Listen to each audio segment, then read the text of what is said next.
నమస్తే, welcome to hello doctor. ఈ మధ్య కాలంలో చాలామంది గుండె సంబంధిత వ్యాధులతో బాధపడుతున్నారు. ఈ గుండె సంబంధ వ్యాధులు ఎందుకు వస్తాయి, అలాగే వ్యాయామం చేయకపోవడం వల్ల గుండె సంబంధిత వ్యాధుల బారిన పడే అవకాశం ఎంత మేర ఉంది, ఈరోజు తెలుసుకుందాం. మనతో పాటు ఈ కార్యక్రమంలో మాట్లాడటానుకున్నారు KRKS Raju garu, doctor, MD DM consultant cardiologist, heart watch cardiac care clinic Hyderabad నుంచి. అలాగే డాక్టర్ గోకుల్ రెడ్డి మండాల గారు ఉన్నారు, MD DM FACC senior consultant cardiologist, Apollo hospitals Hyderabad నుంచి. అలాగే డాక్టర్ వి వినోద్ కుమార్ గారు ఉన్నారు, MD DM cardiology, senior interventional cardiologist, care hospital Hyderabad నుంచి. నమస్తే అండి. రైట్, ముందుగా గోకుల్ రెడ్డి గారు. గోకుల్ రెడ్డి గారు, ఈ మధ్యకాలంలో మనం చూస్తూ ఉన్నాము గుండె సంబంధిత సమస్యలతో చాలామంది బాధపడుతూ ఉన్నారు. అసలు ఈ సమస్యలు ఎందుకు వస్తాయి, దానికి వ్యాయామం అనేది ఎంత మేర దోహదం చేస్తుందంటే ఏం చెప్తారు? First basic point, most important అనుకుంటే ఎక్సర్సైజ్ వస్తుందండి. వ్యాయామం నార్మల్గా నడుస్తున్నప్పుడు కానీ, పనిచేస్తున్నప్పుడు కానీ, మెట్లెక్కుతున్నప్పుడు కానీ హార్ట్ బీట్ పెరుగుతుంది, దాంతోపాటు సర్క్యులేషన్ పెరుగుతుంది. ఒకసారి సర్క్యులేషన్ ఇంప్రూవ్ అయిందంటే మిగతా అన్నీ సెట్ అవుతాయండి.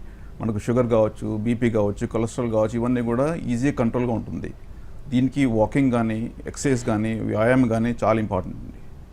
రైట్, కేఆర్కేఎస్ రాజు గారు, మనం ఈ మధ్యకాలంలో చాలామందిని చూస్తూ ఉన్నామండి. బిజీ స్కెడ్యూల్స్, అంటే ఆరోగ్యం గురించి పట్టించుకోరు, దాన్ని అశ్రద్ధ చేస్తూ ఉంటారు. వాళ్ళు ఏంటంటే ఎప్పుడు కూడా డబ్బు సంపాదనే ధ్యేయంగా కుటుంబంని చూసుకోవటానికే ఎక్కువ సమయాన్ని కేటాయిస్తూ ఉన్న పరిస్థితి. సో అటువంటి వారు అశ్రద్ధ చేస్తూ ఉంటారు. సో వాళ్ళకి మీరేం సలహా ఇస్తారు? జనరల్గా అంటే ఇండివిజువల్స్, హెల్తీ ఇండివిజువల్స్ రోజుకు ఒక half an hour moderate intensity exercise చేస్తాం వల్ల అడ్వాంటేజ్ ఉంటుంది. అమెరికన్ హార్ట్ అసోసియేషన్ వీక్లో ఒక 150 minutes of moderate intensity exercise suggest చేస్తున్నారు. అంటే డేకి ఒక 30 minutes, at least 5 days in a week. ఎవరైనా ఆ టైం కూడా ఎవరైనా అట్ వన్ స్టెచ్, యూజువల్గా ఎర్లీ మార్నింగ్ కానీ late in the evening before dinner exercise చేస్తాం better. Particular 30 minutes at one stretch చేయలేకపోయిన వాళ్ళు కూడా 10 minutes చేసినా కొంతవరకు అదే టైప్ ఆఫ్ బెనిఫిట్ ఉంటుంది. ఓకే, సో 10 minutes చేసినా బెనిఫిట్ ఉంటుంది. పర్వాలేదు, ఓకే, రీజనబుల్, పర్లేదు. As per research, not ideal, it's okay. Okay, కొంచెం కదలికలు అయితే ఉండాలి to start with, begin. So మీరు అన్నట్టు కదలికలు ఉండాలి, కదలికలు ఉండాలి మస్ట్గా. ఆ కదలిక ఉన్నప్పుడు ఏంటంటే రక్త ప్రసరణ బాగా జరుగుద్ది అంటారు. రైట్ అండి. ఓకే, అది పర్టికులర్లీ ఏంటంటే బాడీ కండిషనింగ్ కానీ, హార్ట్ కండిషనింగ్ కానీ ఆ టైప్ ఆఫ్ ఎక్సర్సైజ్ యూస్ఫుల్గా ఉంటుంది. కాబట్టి ఫ్యూచర్లో ఏదైనా ప్రాబ్లం వచ్చినా సరే హార్ట్ తట్టుకుంటానికి ఛాన్స్ ఎక్కువ. రైట్, ఇక వినోద్ కుమార్ గారు, మోటార్ ఇంటెన్సిటీ గురించి చెప్పారు, మీరేం చెప్తారు దీని గురించి? మోటార్ ఇంటెన్సిటీ గురించి అంటే మోడరేట్ ఇంటెన్సిటీ అంటే అండి, మీరు వాకింగ్ చేసేటప్పుడు, ఆ పని చేసేటప్పుడు, ఆ ఎక్సర్సైజ్ చేసేటప్పుడు ఇబ్బంది లేకుండా మీరు మాట్లాడవచ్చు. అంటే మీడియం ఇంటెన్సిటీ ఎక్సర్సైజ్ అంటే మీడియం స్పీడ్లో వాకింగ్ చేయడం, లేదు స్విమ్మింగ్ చేయడం, సైక్లింగ్, లేదు మీడియం స్పీడ్లో మనము జస్ట్ జాగింగ్ చేస్తే కూడా సరిపోతుంది. అంటే మనం అందరూ ఇప్పుడు స్మార్ట్ వాచ్ వాడుతున్నాం కదా, అంటే స్మార్ట్ వాచ్లో 80 to 100 steps పర్ మినిట్ అని లెక్క పెట్టుకోవచ్చు. లేదు స్పీడ్ 4.5 to 5 km/h, అది మీడియం ఇంటెన్సిటీ అంటాం. యాక్చువల్గా 80 to 100 beats, 100 steps per minute or 4.5 to 5 km/h. ఆ స్పీడ్లో మనం వాకింగ్ చేస్తే దాన్ని మీడియం ఇంటెన్సిటీ. మోడరేట్ ఇంటెన్సిటీ అంటే అదే మోడరేట్, అదే హెవీ స్ట్రెన్యూయస్ అనేది హెవీ ఇంటెన్సిటీ. ఇంకా స్పీడ్గా మనం జాగింగ్ చేయడము అదన్నీ హెవీ ఇంటెన్సిటీలో వస్తుంది. మనకు medium intensity is enough for most of the people. Okay, right. ఇక గోకుల్ రెడ్డి గారు, చాలామంది వ్యాయామం కోసం ప్రత్యేకంగా సమయాన్ని కేటాయించలేని పరిస్థితి, వాళ్ళు ఎలా వాళ్ళ సమయాన్ని డివైడ్ చేసుకుంటే బాగుంటుందంటారు? దాని గురించి ఏమైనా సలహా ఇవ్వగలరా? టైం లేకపోవడం అనేది కామన్ కంప్లైంట్ నవ్వడేస్తుంది. వరల్డ్ బిజీగా ఉంది, పబ్లిక్ బిజీగా ఉన్నారు, everybody has in job. So ఎంత బిజీగా ఉన్నా మనం మన షెడ్యూల్ నుంచి టైం కేటాయించి వాకింగ్ కానీ ఎక్సర్సైజ్ చేసుకోవాలి. మనకు ఆ టైం కూడా కుదరని పక్షంలో ఉన్న టైంలో ఎట్లా బెటర్గా వాడాలో కనుక్కోవాలండి. ఒకటి, మీరు మెట్లున్నాయనుకోండి 2-3 floors వరకు ఈజీగా ఎక్కే ప్రయత్నం చేయండి, లిఫ్ట్ తీసుకునే బదులు. నార్మల్గా చిన్న చిన్న వాటికి కార్ కానీ స్కూటర్ కాకుండా వాక్ వెళ్ళే ప్రయత్నం చేయండి. ఇంట్లో కూడా యాక్టివ్గా ఉండండి. చాలామంది మధ్యలో డెస్క్ జాబ్ చేస్తున్నారు, గంటలు కూర్చుంటుంటారు. వాళ్ళు ప్రతి గంటకి లేసి ఒక 5-10 నిమిషాలు నడుస్తూస్తే బెటర్గా ఉంటుందండి. అది మనము ఉన్న సమయంలో ఎలా ఎక్సర్సైజ్ చేయాలి, ఎలా యాక్టివ్గా ఉండాలి, దాన్ని డివైస్ చేసుకోవాల్సి వస్తుంది, ఇండివిజువల్గా చేసుకోవాల్సి వస్తుందండి. రైట్, రాజు గారు, కొంతమంది ఉంటారండి ఒకేసారి మొత్తం చేసేయాలి, ఒకేసారి నేను ఒక 5 కిలోమీటర్లు 10 కిలోమీటర్లు నడిచేసేయాలి, వ్యాయామం చేయమంటున్నారు కదా డాక్టర్స్ అని వాళ్ళు ఏంటంటే హైపర్గా వెళ్ళిపోయి ఒకేసారి చేయాలని ప్రయత్నిస్తూ ఉంటారు. అటువంటి వాళ్ళకి ఏం సలహా ఇస్తారు? అలా చేయడం కరెక్టేనా? What you say? అంటే జనరల్గా ఇంతకుముందు ఎప్పుడు ఎక్సర్సైజ్ చేయనప్పుడు ఎప్పుడు స్లోయర్ పేస్లో స్టార్ట్ చేస్తే మంచిది. గ్రాడ్యువల్గా ఒక పీరియడ్ ఆఫ్ టైం పెంచవలసి ఉంటుంది. కొంతమందికి మోటివేషన్ ఉంటుంది కాబట్టి వాకింగ్ నాకు నచ్చదు అని అంటారు. అలాంటప్పుడు ఏంటంటే వాళ్ళకి అయితే డాన్సింగ్ ఇష్టం ఉందనుకోండి, డాన్సింగ్ చేయొచ్చు, లేకపోతే స్విమ్మింగ్ చేయొచ్చు, లేకపోతే సైక్లింగ్. ఆ టైప్ ఆఫ్ యాక్టివిటీస్, వేరే టైప్ ఆఫ్ యాక్టివిటీస్ కూడా సిమిలర్ రిజల్ట్స్ వస్తానికి ఛాన్సెస్. ఓకే, సో వాకింగ్తో పాటు సమానంగా రిజల్ట్స్ వస్తాయి. రైట్. ఇంటెన్సిటీస్ ఈ ఐడియా బాగుంది, చాలా మంది ఫాలో అయితే బెటర్. ఎందుకంటే వాకింగ్ చేయకుండా ఈ డాన్సింగ్ అనేది కూడా కొంచెం బాగానే ఉంటుంది, కొంచెం ఉల్లాసంగా ఉంటుంది. వాకింగ్ అంటే ఒక్కళ్ళు వెళ్తూ ఉండాలంటే ఎంతవరకు ఉపయోగపడుతుంది? అది కరెక్టే. Right. Coming to Vinod Kumar గారు, సో ఇక ఆయన చెప్పినట్టు వాకింగ్ చేయాలంటే చాలామంది ఇష్టపడరు. అంటే లైక్ దానికి ఒక సమయం కేటాయించాలి, సపరేట్గా వెళ్ళాలి. రెగ్యులర్ డేస్లోనే కొంచెం చిల్లింగ్గా హ్యాపీగా వ్యాయామం చేస్తూ గుండెని కాపాడుకోవాలంటే ఎలా చేస్తే బాగుంటుంది అంటారు? అంటే అండి ఇప్పుడు 2 టైప్ ఆఫ్ ఎక్సర్సైజ్ అండి. ఏరోబిక్ ఎక్సర్సైజ్ అంటాము, muscle strengthening exercise. Aerobic exercise ముందు సార్ చెప్పినట్టే మనం 30 to 45 minutes డైలీ చేయాలా. బయట పోవడానికి మీకు టైం లేదనుకోండి, ట్రెడ్మిల్లో మనం స్టార్ట్ చేసుకోవచ్చు. డైలీ ట్రెడ్మిల్లో ఒక 15 to 20 minutes ట్రెడ్మిల్ మనం అలవాటు చేసుకుంటే ఇంట్లోనే చేస్తే డెఫినెట్గా పాసిబిలిటీ ఉంటుంది. బట్ ట్రెడ్మిల్ ఏంటంటే మనకు బోర్ కొడుతుంది మీరు చెప్పినట్టే, సింగిల్ పర్సన్ చేయాలంటే. సో ట్రెడ్మిల్ చేసేటప్పుడు ఏదైనా మూవీ చూడడము, ఏదో ఒక ఇంట్రెస్టింగ్ ఏదైనా చూస్తూ ఉంటే కొద్దిగా you have to add something. అప్పుడు మీకు ఒక అటాచ్మెంట్ వస్తుంది. అట్లీస్ట్ ఒక 20 minutes మీరు చేయడానికి ఇంట్రెస్ట్ వస్తుంది. అలా చేసుకోవడం బెటర్. గోకుల్ రెడ్డి గారు, చాలామంది ఈ మధ్యకాలంలో మనం చూస్తున్నాం వ్యాయామం అనగానే జిమ్కి వెళ్ళిపోయి విపరీతమైన హెవీ వెయిట్స్ని ఎత్తటం అలాంటివి చేస్తూ ఉంటారు. ఏ ఏజ్ గ్రూప్ వాళ్ళు డాక్టర్ని సంప్రదించి వ్యాయామం చేస్తే మంచిది అంటారు? అలాగే జిమ్కి వెళ్ళటం మంచిదా కాదా? ఒకవేళ జిమ్కి వెళ్తే ఎటువంటి ఎక్సర్సైజ్ చేస్తే బాగుంటుంది? దాని గురించి అలా ఏజ్ గ్రూప్కు ఎక్సర్సైజ్కి పెద్దగా రిలేషన్ లేదండి. సంబడీస్ యాక్టివ్, చిన్నప్పటి నుంచి బాగా అథ్లెట్ ఉన్నవారు, యాక్టివ్ ఉన్నవారు యూజువల్గా స్టార్ట్ చేయొచ్చు. కాకపోతే వేరే జబ్బు ఉన్న వాళ్ళు కేర్ఫుల్గా ఉండాలి. బీపీ ఉన్న వాళ్ళ మటుకు, షుగర్ ఉన్న వాళ్ళ మటుకు కొంచెము ఎక్సర్సైజ్ స్టార్ట్ చేసే ముందు ఒకసారి కన్సల్ట్ అవుతాయి మంది ఫిజిషియన్. కొంతమందిలో తెలియకుండా కూడా జబ్బు ఉంటుందన్నమాట. వాళ్ళు చాలా ఎక్కువగా ఎక్సర్సైజ్ చేస్తే కొంతమందిలో ప్రమాదం జరగవచ్చు. జనరల్గా ఎక్సర్సైజ్ చేయని వాళ్ళు స్టార్ట్ చేసేటప్పుడు ఒక 10 నిమిషాలు నడవడం కానీ, ఇనీషియల్గా ఒక 3-4 days వరకు, తర్వాత పావుగొని నడవడం కానీ 3-4 daysకు, అట్లా క్రమేణా ప్రతి 3-4 daysకు 5 minutes పెంచుతూ ఉంటే మనకు ఒక 1 month 1.5 monthలో half an hour to 40 minutes నడిచే స్కోప్ ఉంటుందండి. మనం ఆ 40-45 minutes నడవగలిగితే మరీ మంచిదండి. బట్ దాన్ని ఒకేసారి ఇవాళ పొద్దున్న లేసి 40 నిమిషాలు నడవంటే కష్టంగా ఉంటుంది. రోజు 10 నిమిషాలు చొప్పున యావరేజ్గా 3 daysకి ఒకసారి 5 పెంచుకొని అట్లా ఒక 1 monthలో 40 minutes నడగలుగుతారండి. సో మీరు అన్నట్టు ఈ దీర్ఘకాలిక సమస్యలు లైక్ బీపీ, షుగర్ ఉన్న వాళ్ళు కొంచెం డాక్టర్ని కన్సల్ట్ అయ్యి వాళ్ళు వ్యాయామం చేస్తే బెటర్. స్టార్ట్ చేస్తున్నట్టుగా ఒకసారి కన్సల్ట్ అవుతే మంచిదండి. కొన్నిసార్లు తెలియకుండా జబ్బులు ఉంటాయి, వాళ్ళ కింద సడన్గా ఎక్సర్సైజ్ చేస్తే కాంప్లికేషన్స్ రావచ్చు.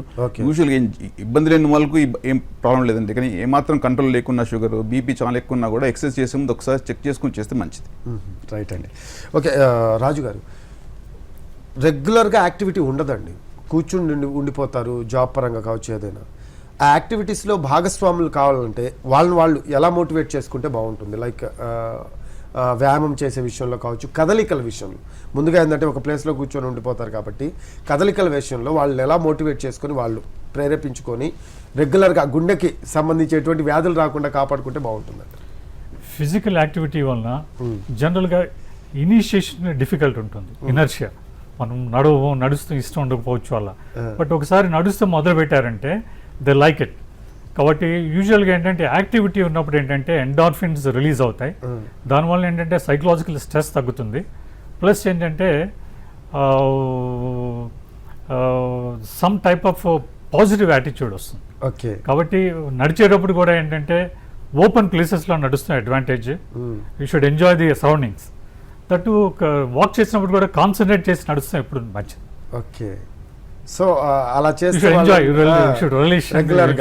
చాలా మంది, మీరు రాజు గారు చెప్పారు వినొచ్చు, చాలా మంది కదలకుండా కూర్చుంటూ ఉంటారు, ఏదో నమ్గా వర్క్ మీదే పడిపోతూ ఉంటారు. అటువంటి వాళ్ళు ఏంటంటే వాళ్ళు సెల్ఫ్ మోటివేట్ చేసుకొని కొంచెం ఆ కదలికల్ని ప్రారంభిస్తే డే బై డే పెరుగుతూ పోతుంది. కాబట్టి మీ గుండెకు కూడా చాలా ఆరోగ్యంగా ఉంటుంది అనేది చెప్తున్నారు. ఓకే, కమింగ్ టు వినోద్ గారు, బరువులు ఎత్తితేనే వ్యాయామం చేసినట్ట అంటే ఏం చెప్తారు మీరు? బరువులు అలా కాదండి. యాక్చువల్గా మీరు సింపుల్గా పుషప్స్ చేయొచ్చు, ఇంట్లోనే ఎక్సర్సైజ్ చేసుకోవచ్చు. Muscle strengthening exercise 15 minutes at least 2 times in a week చేస్తే మంచిది. ఓకే. అంటే దానికి జిమ్కి వెళ్ళాలని అవసరం లేదు. మీరు at least 2 times in a week ఇంట్లోనే పుషప్స్ చేయొచ్చు, స్క్వాట్స్ చేయొచ్చు, చిన్న వెయిట్ లిఫ్ట్ డంబెల్స్ చిన్నది ఒక 2 kg 3 kg వాళ్ళు ఎంత కెపాసిటీ ఉందో దానికి తగ్గినట్టు some form of exercise is beneficial. Okay. Any exercise అండి, యూ కీప్ డూయింగ్. మినిమలీ కొద్దిగా స్టార్ట్ అయితే ఆటోమేటిక్గా you will enjoy it, you keep doing and you will increase it also over time. Okay. అలాగే మన గోకుల్ రెడ్డి గారు, కొంతమందికి లైక్ కాల్ ఫ్రాక్చర్ అయి ఉండటము, లేకపోతే చేతులు ఫ్రాక్చర్ అయి ఉండటం, ఇటువంటి సమస్యలు ఉంటాయండి. వాళ్ళు ఏంటంటే వ్యాయామం చేయలేని పరిస్థితి ఉంటుంది. అటువంటి వాళ్ళకి మీరు ఏం సలహా ఇస్తారు? అంటే దానికి ప్రాపర్గా రీహాబ్ ఎక్సర్సైజ్ ఉంటాయండి. మనకు ఏ కాల్ ఫ్రాక్చర్ అయితే కాల్కి ఇనిషియల్గా ఆ మజిల్ స్ట్రెంథనింగ్ ఎక్సర్సైజ్ ఉంటాయి, ప్యాసివ్ ఎక్సర్సైజ్ అంటాము. మనం కాలు కదలినప్పుడు కాల్కు ఎక్సర్సైజ్ చేస్తుంటారు అనమాట. ఫిజియోథెరపీ దాన్ని యాక్టివ్గా ఉంటాయి, ప్యాసివ్గా ఉంటాయి, అవి చేసుకోవాల్సి వస్తుంది. మనకు ఫ్రాక్చర్ వల్ల ఎక్సర్సైజ్ చేయకపోతే క్లాట్ అయ్యే రిస్క్ కూడా పెరుగుతుంటుంది. కాకపోతే మనకు పెయిన్ ఉన్నప్పుడు మటుకు టిపికల్గా వాకింగ్ లాంటి చేయకూడదండి. పెయిన్ ఉన్నప్పుడు వాక్ చేసి పెయిన్ పెరిగిపోతుంది. సో పెయిన్ ఉన్నప్పుడు ఫిజియోథెరపీని కలిసేసి పెయిన్ తగ్గాక వాక్ స్టార్ట్ చేయొచ్చు. ఓకే. సో అదే రీజన్. సో ఏంటంటే వాళ్ళు కూడా ఖచ్చితంగా చేయాల్సిందే. మా కాల్ ఫ్రాక్చర్ అయింది లేకపోతే చేయి ఫ్రాక్చర్ అయిందని లైట్ తీసుకోకూడదు. ఎక్సర్సైజ్ అంటే ప్యాసివ్ ఎక్సర్సైజ్, యాక్టివ్ చేయలేరు, ప్యాసివ్ ఉంటుందండి. సంబడి షుడ్ హెల్ప్ దెమ్, వాళ్ళు చేస్తానికి హెల్ప్. అలాంటి అయినా చేయాలి. కదలికలు అయితే మస్ట్ గా ఉండాలి. కదలిక లేకపోతే క్లాట్ అయిపోతుంది. కొంతమందిలో లెగ్స్ క్లాట్ అవుతే సడన్ గా లంగ్స్కి వెళ్ళిపోతుంది. యాక్చువల్గా ఇది చాలా మేజర్ ప్రాబ్లం ఈ మధ్య చూస్తున్నాము. ఫ్రాక్చర్ అయిన వాళ్ళు కానీ, పోస్ట్ అప్ కానీ, అసలు కదలిన వాళ్ళు రక్తనాళాల్లో క్లాట్ అయిపోయి లంగ్స్కి వెళ్ళిపోతుంటుంది. దీన్ని పల్మరీ ఎంబాలిజం అంటాము. దానికి కూడా మొబిలైజేషన్ ఇస్ వెరీ ఇంపార్టెంట్. దానివల్ల కూడా గుండె సమస్యలు వచ్చే అవకాశం ఆల్మోస్ట్ అల్టిమేట్ లంగ్స్ పైన కూడా హార్ట్ మీద బరువు పడుతుందండి. Okay, right. అలాగే రాజు గారు, ఇప్పుడు coming to point of view, ఈ మధ్యకాలంలో చాలామందికి గుండె సంబంధిత వ్యాధులు వస్తూ ఉన్నాయి. ఆ సమస్యలతో అల్లాడిపోతూ ఉన్నారు. ఎందుకు అల్లాడిపోతున్నారంటే ఏం చెప్తారు? అంటే జనరల్గా ఏంటంటే హార్ట్ విషయంలో ఏంటంటే ఎర్లీ డిటెక్షన్ మనం చేయగలిగితే, కాబట్టి దానికి రెమిడియల్ మెజర్స్ ఉంటాయి. కాబట్టి రిస్క్ ఫ్యాక్టర్స్ ఉన్నాయనుకోండి, say for example blood pressure ఉంది, షుగర్ ఉంది, కొలెస్ట్రాల్ ఉంది, అవి ఎర్లీగా డిటెక్ట్ చేసి కరెక్ట్గా ట్రీట్మెంట్ ఇస్తే, హార్ట్ విషయంలో కూడా ఎర్లీ డిటెక్షన్ ఉంటే దానికి రెమిడియల్ మెజర్స్ ఉన్నాయి. కాబట్టి అది చేయలేనప్పుడు ఏంటంటే సడన్గా ఎమర్జెన్సీస్ వస్తానికి ఛాన్సెస్ ఎక్కువ ఉంటాయి. ఓకే. వన్స్ ఎమర్జెన్సీ వచ్చినప్పుడు అది మన చేతిలో ఉండదు, కాబట్టి రిస్క్ పెరుగుతూ ఉంటుంది. కాబట్టి early diagnosis and remedial measures for the cardiac issues and other risk factors. Okay. So అవి చేయకపోవటం వల్లే ఇలా గుండెకి సంబంధించి ప్రాబ్లమ్స్ ఫేస్ చేస్తున్నారు చాలామంది. రైట్. ఓకే, వినోద్ గారు, ఏ టైంలో డాక్టర్ని కన్సల్ట్ అవ్వాలి గుండె సంబంధిత సమస్యకి అంటే ఏం చెప్తారు మీరు? అంటే ఇప్పుడు ముందు ఎనీ పేషెంట్ ఎవరైనా కానీ ఆల్రెడీ షుగర్ ఇంట్లో ఆల్రెడీ పేరెంట్స్కి ఉంది అంటే మనం చెక్ చేసుకోవాలి. షుగరు, బీపీ, కొలెస్ట్రాల్ మనకు సిమ్టమ్స్ ఉండవండి. 80 to 90% వాళ్ళు మనం చెక్ చేసుకుంటేనే మనకు తెలుస్తుంది మనకు బీపీ ఉంది, కొలెస్ట్రాల్ ఉందని. ఎందుకంటే మెజారిటీ పీపుల్ అంటే మన ఫస్ట్ టైం వాళ్ళు వచ్చేటప్పుడే వాళ్ళు వేరే రీజన్కి వస్తారు హాస్పిటల్, అప్పుడే బీపీ షుగర్ కనుక్కుంటాం. చాలామంది ఏమనుకుంటారు, సిమ్టమ్స్ నాకు లేదు కదా, బీపీ సిమ్టమ్స్ లేవు, షుగర్ సిమ్టమ్స్ లేవు కదా అని అనుకుంటారు.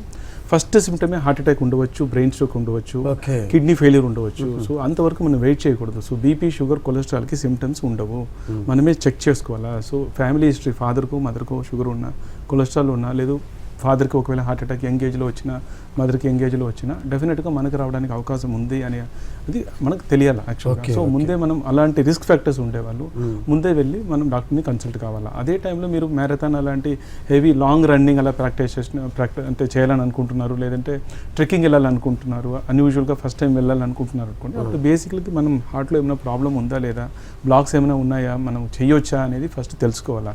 ఏది చేసినా ఎక్సర్సైజ్ అనేది స్టెప్ బై స్టెప్ చేయాలా. మన ఫ్రెండ్స్ ఏదో జిమ్కి వెళ్తున్నారు, ఫస్ట్ డే మనం వెళ్ళి ఒకే రోజులో అన్నీ చేయాలని అనుకోవడం కరెక్ట్ కాదు. అంటే మనం హార్ట్ అటాక్ అలా చూస్తుంటాం కదా, మోస్ట్లీ అది ఇలాంటి వాళ్ళకే జరుగుతుంది. అంటే వాళ్ళు ఆల్రెడీ స్మోకర్స్ ఉంటారు, రిస్క్ ఫ్యాక్టర్స్ ఉంటుంది, అది వాళ్ళకి తెలియదు యాక్చువల్గా. Directly they go into high intensity exercise, డైరెక్ట్గా వెళ్ళిపోవడం అనేది major reason. Okay, right. Gokul Reddy గారు,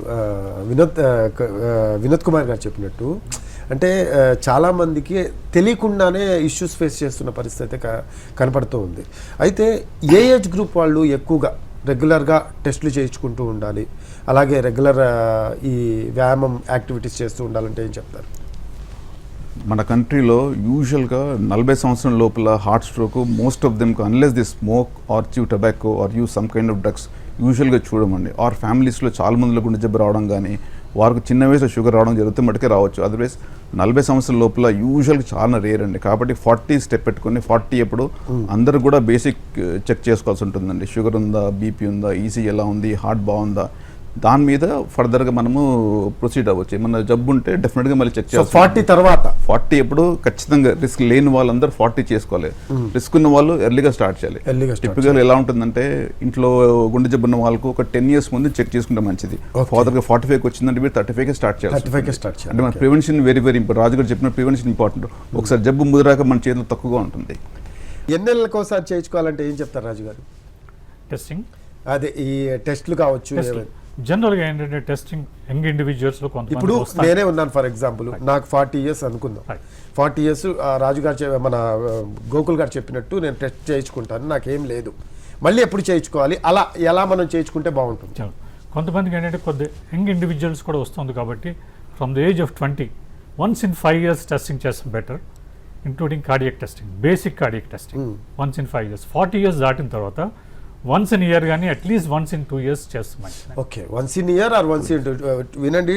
40 years తర్వాత టెస్ట్ చేస్తే ఏం లేదంటే అశ్రద్ధ చేయొద్దు, మళ్ళీ ఒక 1 year తర్వాత మళ్ళీ చేయించుకోవాలి. ఎందుకంటే ఎప్పుడు ఏ ప్రాబ్లం వస్తుందో చెప్పలేమంటున్నారు డాక్టర్స్. సో అది ఖచ్చితంగా పాటించాలి అంట. రైట్, వినోద్ కుమార్ గారు, ఇప్పుడు ఈ వ్యాయామం అనేది చాలా మేర ఉపయోగపడుతుంది. ఓకే, టెస్టులు కూడా చేయించుకోవాలి. ఇప్పుడు ఈ మధ్య కాలంలో మనం చూస్తున్నామండి, చిన్న పిల్లల్లో కూడా ఎక్కువగా ఈ గుండె సంబంధిత సమస్యలతో బాధపడుతున్నారు. సో అవి ఎందుకు వస్తున్నాయి చిన్నపిల్లల్లో అంటే ఏం చెప్తారు? చిన్నపిల్లలు కూడా వ్యాయామం చేసే అవసరం ఏమైనా ఉందా అంటే? అంటే డెఫినెట్గా అండి, ఇప్పుడు చిన్నపిల్లలు కూడా మనం ఎక్సర్సైజ్ ఎందుకు చేయాలంటే వాళ్ళు ఫ్యూచర్లో వాళ్ళకి ఓవర్ వెయిట్ రాకుండా, వాళ్ళు వెయిట్ ఎక్కువ ఉండకుండా, షుగర్, బీపీ, కొలెస్ట్రాల్ అనేది 20-25లో రాకుండా ఉండడానికి చేయాలి. చెప్పాలంటే పెద్దవాళ్ళు 30 నిమిషాల పాటు వాకింగ్ చేయాలి, at least 5 days in a week. చిన్నపిల్లలు 45 minutes to 60 minutes చేయాలి. చిన్నపిల్లలు ఫ్రమ్ ద ఏజ్ 10 to 16. చిన్నపిల్లల తల్లిదండ్రులు వినాలి. 10 to 16 years ఆఫ్ ఏజ్ లో వాళ్ళు చేయాల్సింది 45 minutes to 1 hour of activity, physical activity must గా ఉండాలి. వాళ్ళు యాక్చువల్గా ఆడిపించాలి డెఫినెట్ గా కూర్చోండి. ఎందుకంటే వాళ్ళకి అది చేయకపోతే ఫ్యూచర్ లో వాళ్ళకి షుగర్, బీపీ, కొలెస్ట్రాల్ రావడం. ఇంకోటి డైట్ కూడా ఇప్పుడు మారిపోయింది కదా, అవుట్ సైడ్ ఎక్కువ తినడం అయిపోయింది, sitting in front of TV, ఎక్కువసేపు కూర్చొని టీవీ చూసుకోవడం. దీనివల్ల ఏమవుతుందంటే ఓవర్ వెయిట్ అనేది వచ్చేస్తుంది. వన్స్ ఓవర్ వెయిట్ వచ్చినాక షుగర్, బీపీ, కొలెస్ట్రాల్ అనేది చాలా త్వరగానే వచ్చేస్తుంది.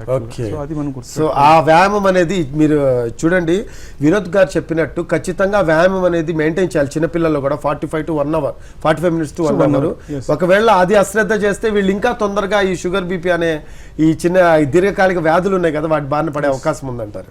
రైట్, ఏ సిమ్టమ్స్ గోకుల్ గారు, ఏ సిమ్టమ్స్ ఉంటే అంటే ఏజ్ ఫ్యాక్టర్ తక్కువైనా కూడా ఏ సిమ్టమ్స్ ఉంటే డాక్టర్ని అప్రోచ్ అయితే బెటర్? అంటే లైక్ ఈ గుండె సంబంధిత వ్యాధులకి సంబంధించి అంటే ఏం చెప్తారు?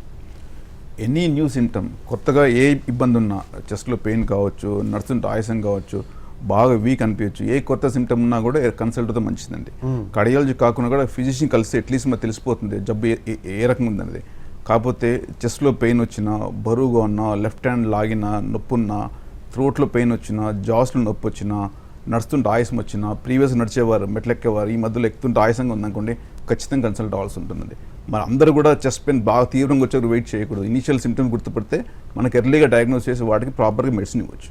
గోకుల్ రెడ్డి గారు, అలాగే ఒక డౌట్ అండి, చాలామంది ఇప్పుడు క్యాలరీస్ ఇంటేక్ ఎలా ఉంటుందో బర్నింగ్ కూడా అలాగే ఉండాలి, క్యాలరీస్ బర్న్ చేయటం. చాలామంది ఏంటంటే ఈ మధ్యకాలంలో విపరీతంగా మసాలా ఫుడ్, బిర్యానీస్ అవి ఎక్కువ తినటం ఉంటుంది, ప్లస్ దాంతోపాటు ఎక్కువ మొత్తంలో క్యాలరీస్ అనేది ఇంటేక్ అవుతుంది, కానీ బర్నింగ్ అనేది కనబడట్లేదు చాలామందికి, మనం అది గమనిస్తూ ఉన్నాం. వాటి వల్ల ఏం ఇష్యూస్ ఫేస్ చేసే అవకాశం ఉందంటారు ఆరోగ్యపరంగా? మనకు పాజిటివ్ బ్యాలెన్స్ అంటే మనకు ఆహారం తీసుకున్నది, ఖర్చు పెట్టేది చాలా గ్యాప్ ఉంటే మనకు క్యాలరీస్ సేవ్ అవుతుంటాయి, దాంతో బరువు పెరుగుతుంటారు. ఇనిషియల్ క్యాలరీస్ సేవ్ అంతా కూడా ఫ్యాట్లా మారిపోతుందండి. ఆ క్రమేణా ఫ్యాట్ పెరిగి ఇనిషియల్ లివర్లో చేరుతుంది, తర్వాత బాడీ మొత్తం చేరుతుంది. ఆ ఫ్యాట్ ఒక స్టేజ్ దాటినాక మన బాడీలో ఉన్న ఫ్యాట్ సెల్స్ రిసెప్టర్స్ అనేది కొంచెం నల్లిఫై అవుతాయి, అప్పుడు షుగర్ బయటపడుతుంది. సో ఇవన్నీ స్లో ప్రాసెస్. మనం ఇనిషియల్గా ఇవ్వాలే కదా అనుకోకూడదు. క్రమేణా తిన్నా కొద్దీ మనకు రిసెప్టర్స్ అవుతూ ఉంటాయి, అవి అయినాక మనకు రిసెప్టర్స్ పనిచేయవు, అప్పుడు షుగర్ పెరిగిపోతుంది. సో షుగర్ తర్వాత బ్లడ్ ప్రెషర్ ఇవన్నీ ఒకదానితో స్టార్ట్ అవుతుంటాయి అన్నమాట. సో ఫస్ట్ నుంచే బేసిక్ ఇంపార్టెంట్. మనం ఎంత ఆహారం తీసుకుంటామో సేమ్ ఆఫ్ ఎక్సర్సైజ్ అట్లీస్ట్ చేయాల్సి ఉంటుంది, న్యూట్రల్ వెయిట్ గా ఉంటాయి. ఇప్పుడు ఈ రోజు నేను ఎక్కువ తిన్నాను అనుకుందాం ఫర్ ఎగ్జాంపుల్, అంటే లైక్ క్యాలరీ ఇంటేక్ ఎక్కువ ఉంది అనుకుంటాం, ఇంకా ఆ తర్వాత రోజు వ్యాయామం ఎక్కువ చేయాలా? ఒక్క రోజుకి ఏం సంబంధం లేదండి, కాకపోతే కన్సిస్టెంట్గా ఇంపార్టెంట్ అది. సపోజ్ మీరు ఒక 2-3 వీక్స్ బింజ్ డైట్ చేశారనుకోండి, ఖచ్చితంగా వాక్ ఎక్కువ చేయాల్సి ఉంటుంది. 1 డే డైట్ చేస్తారు, నెక్స్ట్ ఎక్సర్సైజ్ చేస్తారు, ఇది యూజువల్గా డజంట్ మ్యాటర్ అండి. బట్ ఒక 1-2 మంత్స్ మీరు ఎక్కువ బింజ్ చేస్తారు, డెఫినెట్గా మీరు ఆ టైంలో ఎక్సర్సైజ్ ఎక్కువ చేయాల్సి ఉంటుంది. షార్ట్ బర్స్ట్ అంటాం, స్వింగ్ కానీ running and jogging are much better when you have binge diet, ఇబ్బంది లేకపోతే. ఓకే, అలాగే రాజు గారు, కొలెస్ట్రాల్కి గుండె సంబంధిత సమస్యలకి లింక్ ఏంటి అంటే ఏం చెప్తారు? అంటే కొలెస్ట్రాల్ ఎక్కువ ఉన్నప్పుడు ఏంటంటే బ్లడ్ వెసల్స్లో నేరోయింగ్ అయ్యి ఛాన్సెస్ ఎక్కువ ఉంటాయండి. అది ఒక రోజులో జరగదు, ఓవర్ పీరియడ్ ఆఫ్ టైం జరుగుతూ ఉంటుంది. కాబట్టి కొలెస్ట్రాల్ని కంట్రోల్ చేసామంటే మనకి హార్ట్ వైజ్ రిస్క్ తగ్గుతుంది. కాబట్టి కొలెస్ట్రాల్ కంట్రోల్ ఏంటంటే ఇనీషియల్గా డైట్ ఎక్సర్సైజ్ ఫాలో అవ్వాలి. మనకు డైట్ ఎక్సర్సైజ్ ఫాలో అయినా సరే బట్ స్టిల్ కొలెస్ట్రాల్ లెవెల్స్ ఎక్కువ ఉన్నాయంటే మనం మెడికేషన్స్ తోటి తగ్గించవలసి ఉంటుంది. తగ్గిస్తే లాంగ్ టర్మ్లో కార్డియోవాస్కులర్ ప్రాబ్లమ్స్ వచ్చే ఛాన్సెస్ తక్కువ ఉంటాయి. అది హార్ట్ గురించి అవ్వచ్చు, బ్రెయిన్ గురించి అవ్వచ్చు, కిడ్నీ గురించి అవ్వచ్చు, లేకపోతే లెగ్ వెసల్స్ గురించి అవ్వచ్చు ఛాన్స్. రైట్.